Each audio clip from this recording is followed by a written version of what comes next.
Everyone. Welcome to Baby Talk Tuesday. Um, I'm excited about this topic today. I'm just going to wait a few minutes to make sure all platforms are rolling.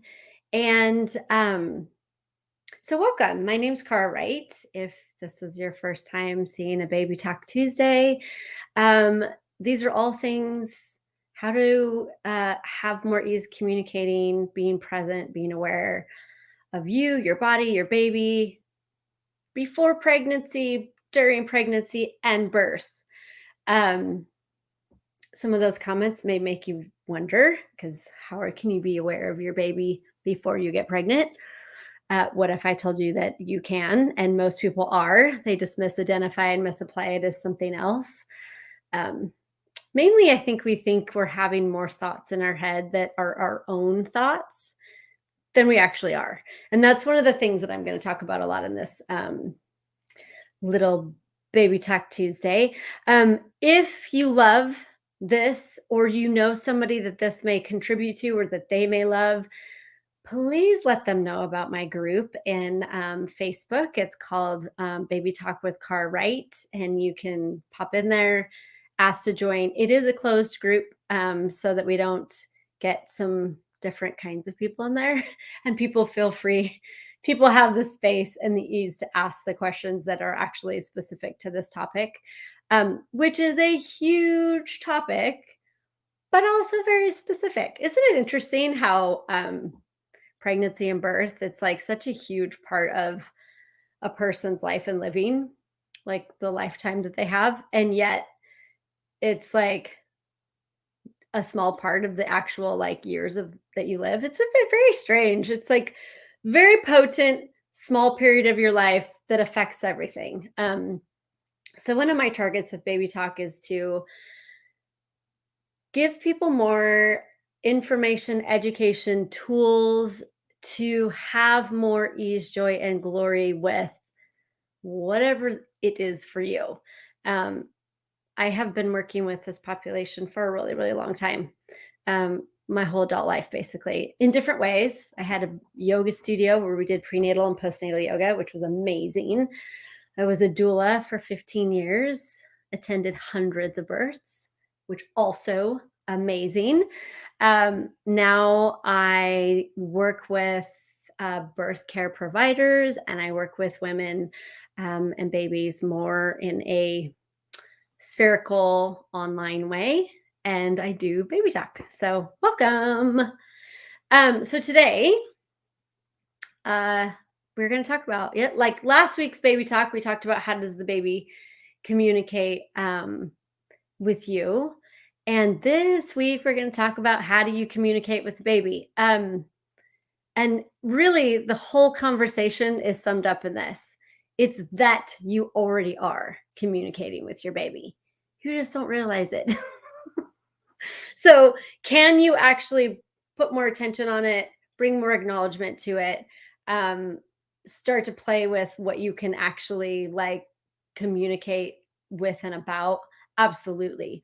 But let me tell you, you have been communicating with this being who's coming to be your baby, most likely from before you even got pregnant or before you even found out you're pregnant. Like a lot of women will have dreams about babies or beings or people coming to them saying they're going to be your child before they conceive, or maybe they've conceived but they don't quite know yet that they are pregnant, because we all know there's that window of time where you are pregnant but you haven't realized you're pregnant yet. So like the stories, there's stories upon stories upon stories.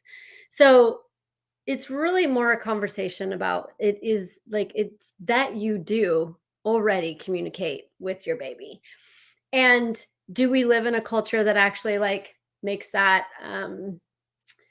valuable or important or makes it like a big part of the process? For most of us, no. It has become very, since the 1900s, we got to love those 1900s.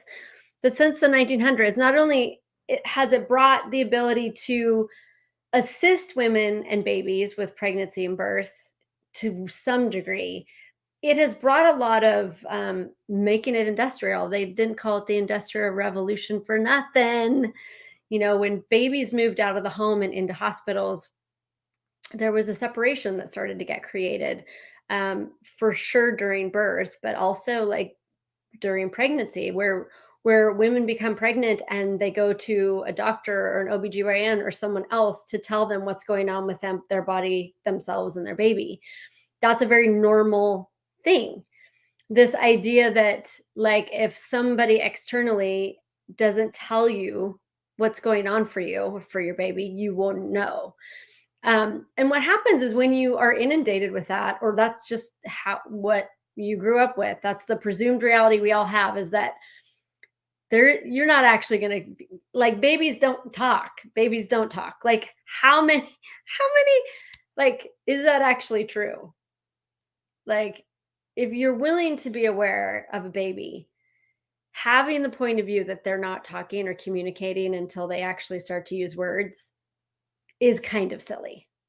And yet, we all do it, and we all force ourselves to do it, because I'll tell you what, coming out on these things and saying, "No, I talk to babies, like, they actually communicate with me, like, in different ways, pictures, words, like, um, like, it's just this flow of energy that I interpret, there's a lot of people that probably think I'm nuts saying that. That's okay. I don't have a point of view about people thinking I'm nuts. I know that when I'm willing to be present and listen to what they're communicating, I can actually choose things that change outcomes. Like, this is something that I started to do when I was physically with women during birth, is that I would have these, like, ideas, my own ideas. I would have these ideas and I would say, "Hey, why don't you try this?" Like, I would have the mom move. I would have the mom get up. I would have the mom eat something different. Like, there would just be these things that would pop into my awareness. Now, I could believe or pretend that those were my awarenesses, and some of them were. Like, I had a ton of experience. I still have a ton of experience. But a lot of times it was actually the baby going, "Hey, this," like, giving me that information. And is it always in words and sentences? No. Like, we all know that 90% of the communication we have with each other is nonverbal.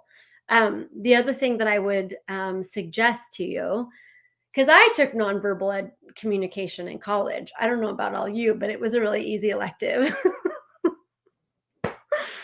And I just made you laugh if that's you, because that's funny. Anyway, um, but it's like, then they make it all about, like, how you see the other. It's like body language. So if you're not talking out your mouth, it's body language.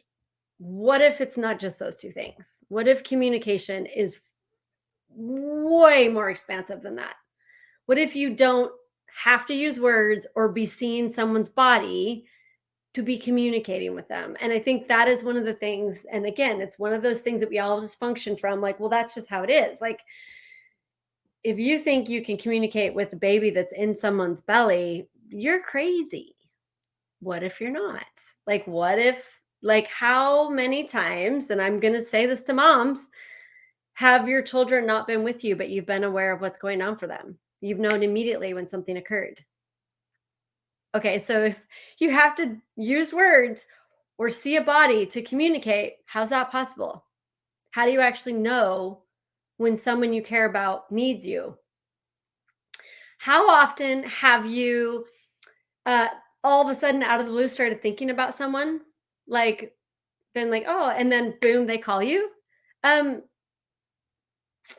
was that a coincidence? Do you actually pretend that that was a coincidence? So these are the ways in which you can communicate, and this is the ways in which we are all communicating already. We've just misidentified and misapplied it as something else, or we've basically convinced ourselves that what we're communicating, what we're hearing, and what we're saying to other people isn't actually occurring.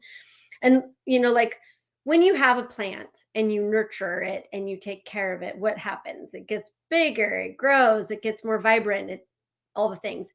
Or if you basically put it in a corner, forget it's there, and, like, what happens? It diminishes. And that's what, if you don't know you're communicating, and you're not willing to play with like what would it be like if I was going to have a conversation with my baby today, and it could be through pictures, it could be through thoughts in your head, it could be through energy. Like you could just be present with how grateful you are, grateful you are for that being and for your baby.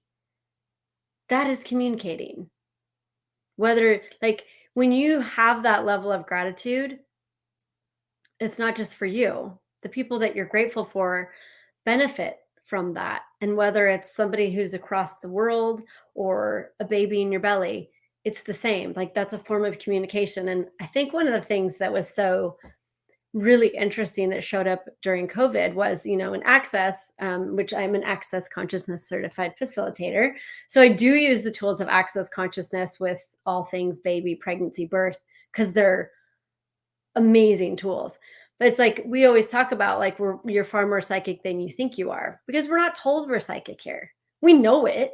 You know when someone's mad at you. You know when someone's thinking about you. You like there's things we just all know, but like don't call it psychic because again, that's weird, but like we always talk about, like you're way more psychic than you think you are. And not only are you aware of other people's thoughts, feelings, and emotions, but newsflash, if you can be aware of them, don't you think you can actually, like, I don't know, project those into like people are also aware of your thoughts, feelings, and emotions, like communicating.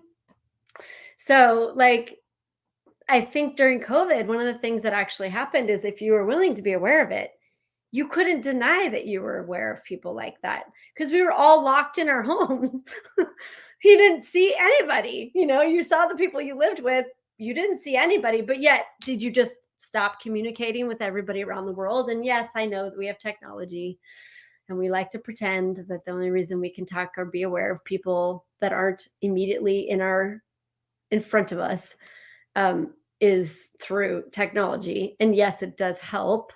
Um, but weren't you aware of people anyway? The people that you were normally around, the people that you care about, weren't you aware of them anyway? Weren't you communicating with them in a very different way? So I do think COVID actually opened up a space for a lot of people where they're like, well, maybe this place isn't like completely like we've been taught. Maybe there's something different available. And that's one of the things that I really love about baby talk and the tools of Access Consciousness is that it's a different perspective. This is a very different perspective. And these tools and the things that I talk about, there's something that you can look at and be like, okay, cool. So does this like resonate? Like if you're sitting here watching this and you're laughing and you're light and it is resonating with you of like, oh, like maybe that's what I've been doing and I didn't realize I was doing it, etc., etc. Like it is what's true. It is what's light for you. Now, some of you may be listening to this and it's not your thing, and that's totally fine too. I love that you actually don't have to listen to things that aren't true for you. Like, and you can acknowledge, hey, that's not actually true for me. If something makes you feel weird, makes you feel twisted, whatever, it's just not true for you. And you can move on. One of the things that I think we do in this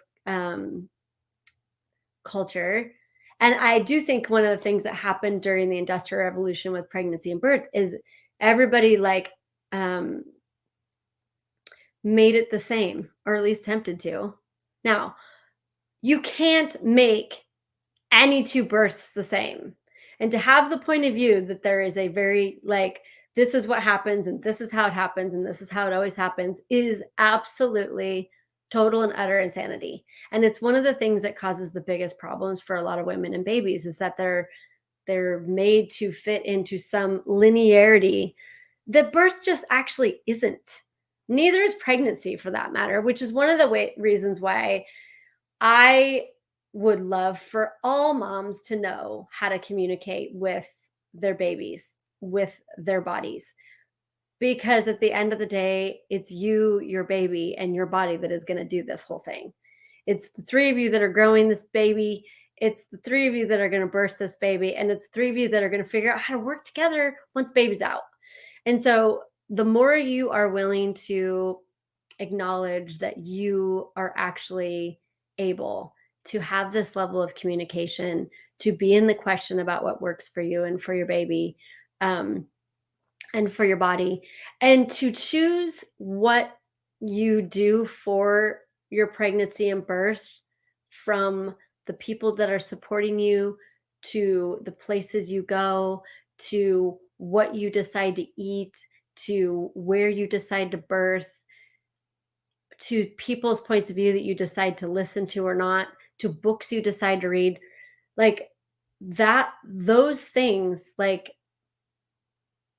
there are your choice. And what would you like to choose? And the way to choose that in a way that's going to work for you is to begin to acknowledge that you do actually talk to your baby, and your baby does talk to you. And the more you actually practice it, the more you play with it, the stronger it's going to get.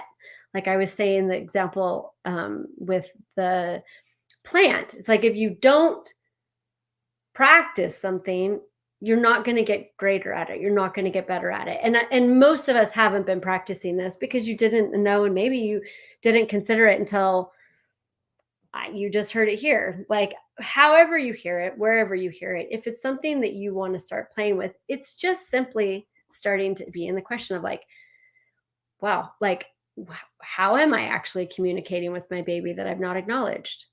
Like, what am I being doing? What have I decided are my thoughts that aren't? Where, and every time you acknowledge, and one of the things you can do is like, and like for those of you that are currently in the process of conceiving or pregnant, or maybe even just postpartum, look back over the last few months and acknowledge the times where you talked to your baby and you knew you were talking to your baby. Acknowledge those times. Every time you acknowledge that, it will grow. It will get greater. And the cool thing is it's not something that stops, right? So it's like if you start to build the muscle of communicating with your child before you even conceive, what can that create with ease throughout your lifetime with this particular child or this particular being? So that is what I invite you to. Thank you very much for joining me for today's Baby Talk Tuesday. We will be back here next Tuesday, same time, same place. I can't remember the topic off the top of my head, but I do have one. And I do think it's either next week or the week after. We are going to actually do a little bit of movement. So for those of you that are a little uncomfortable in your body during pregnancy, first of all, that's normal. You're not weird. And second of all, I'm going to like pull out all my prenatal yoga tips and tricks, and we're going to do a little bit different Baby Talk Tuesday. So again, if this is something that you love, join the Baby Talk with Cartwright group.